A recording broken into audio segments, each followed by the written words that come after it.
The days need to be gone where we ask people to bring us a solution when they give us feedback, saying, hey, you know what? You tell me a better way to do it. You tell me how to address this.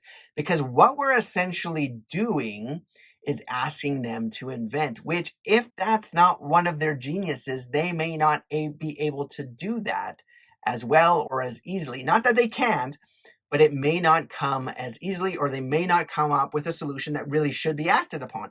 And so, in asking them to do that, we are maybe shutting down and not inviting feedback anymore from them. And so, as leaders, we don't want to do that. We want those observations, because simply because someone can't provide a better solution doesn't nullify the very valid observation that they may be bringing to the table.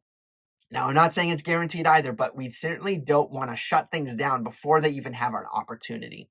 And so that's one thing to note, is that those with the genius of discernment may not be able to provide a better way, and they may not be able to prove it. So that's one of the other killers that's going to happen in that activity of discernment, is asking someone who's giving an intuitive observation and asking an intuitive question, is to ask them to prove it and back it up with data. Where's the data on that?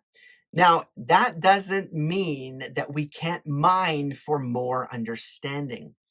Would even be wise and helpful, even to the discerner, to ask questions. Say, hey, where is this coming from? And to begin to get curious, because what happens when you get curious is that you actually begin to engage in the discerner. And what you're communicating to that person with the genius of discernment is, hey, I'm recognizing it, I'm considering it. And that's actually what they crave. They crave consideration of their observations. And that's what asking questions, that's what that curiosity is going to do, is going to say, hey, I'm considering this. Your observations are valid. I may not fully understand them, but help me to paint that picture and explore with me what you're seeing, so that maybe I can have a glimpse of the picture that you're seeing. Because discerners, again, they think in integrative patterns and they make connections between things. And as you ask those questions, it may become even clearer to them. And so that's something that's going to be really important, is to ask questions, seek that clarity, and mine the understanding as much as possible in that activity of discernment, and with working with those with the genius of discernment.